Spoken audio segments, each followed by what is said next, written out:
All right, folks, back in the lab tonight. Got a fresh Justin Jefferson in the upper lip. Been working a little bit already. Yeah, we're working. Really focusing on, as you saw last night, it was quicker backswing, kind of ditching the slow backswing that my swing is known for. Moving with some pace in the backswing. But I've been on a Ben Hogan bender recently, and if you listen to anything he has to say about golf, he's big into this trail elbow just sticking into your rib cage all the way through. And then, the famous thing on the downswing is kind of feeling like you're throwing something sidearm. And so with the quicker backswing, I'm pretty good at tucking that trail elbow, but I really feel focusing on the elbow staying tucked on the downswing just naturally shallows the club. And if you're anything like me, I've been steep pretty much my whole career. So I've never had a problem really being too shallow. So only three balls tonight. We're going to shorten it down. And with the quicker backswings, I am just jamming this trail elbow, just keeping it in my rib cage on the downswing. Working with the pitching wedge. Let's see what we get out of three here. Still gonna do the drill. I'm still kind of getting used to this faster backswing.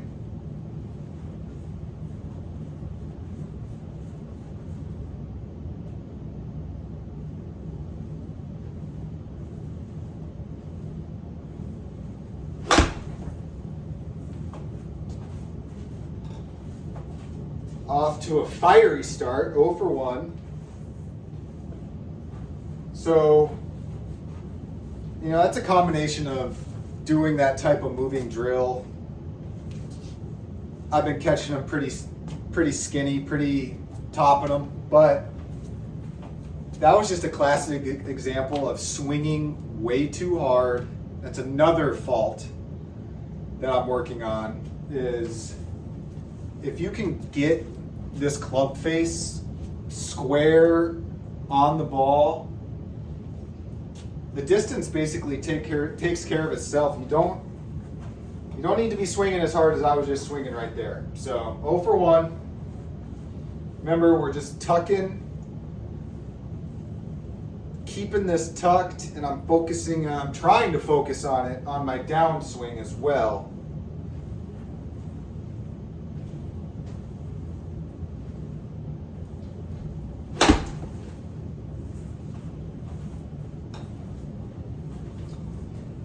That was okay. We'll give it to me. 1 for 2.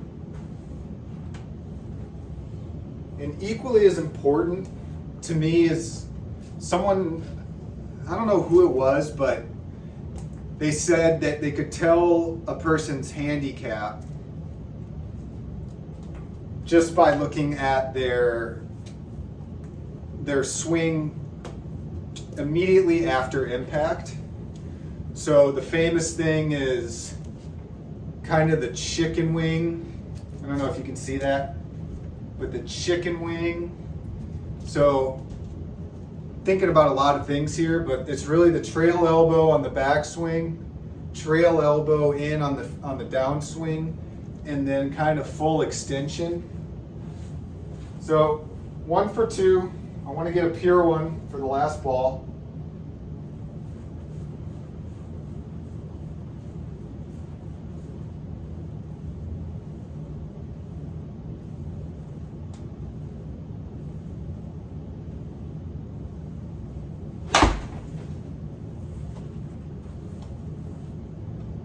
right. Breaking my own rule already. We're gonna do 3. I'm gonna do 4. So we're 1 for 3. Trail elbow, full extension.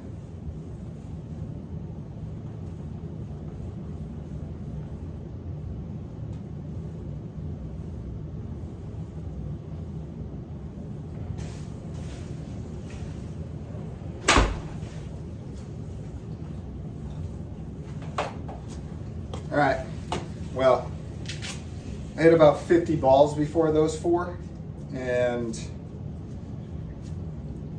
it was a lot better, but I'm trying to post what really happened, so there you have it.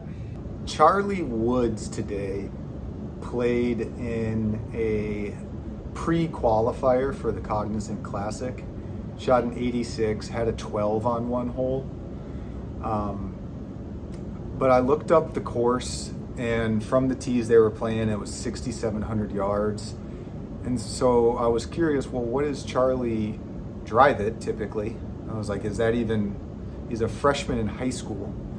I think I was probably 135 pounds, 140 pounds dripping wet as a freshman in high school. He's probably a little more stacked than I am as a kid. But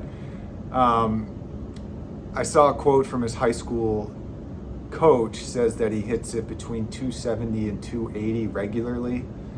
But you know, there are some clips of him hitting it over 300 yards. So I was wondering if they were going to be playing, you know, a 7,000 yard course, you know, the practicality of him attempting to qualify. But apparently they were playing 6,700 yard course at the course in Florida. And he's got plenty of distance to play from 6,700 yards. So that's really kind of transitioning into the point of the sign off here, is playing the appropriate tees for your skill level and how far you drive the ball. I mean, I do not, even as a 6'1", 35-year-old, 175 pound male, I mean, 6,700 yards is as far back as I'll go, with a max driver club head speed of 105 miles per hour, 106 if I'm swinging crazy. So that's just something maybe to keep in mind. We have a beginner that's on our friend group, and on a couple golf trips, you know, we've got him to play up a tee box just because golf is incredibly hard, especially when you're beginning, and it just doesn't make sense for him to play 64, 65, 6,600 yard tees. So he played up, you know, he's 62, 61, 6,300. So I think there's some ego that goes into making those decisions, but prove you can break 80 regularly from the whites. Maybe that's like something I should adopt. You know, and just make sure you're playing the right tees for your distance off the tee and your skill level.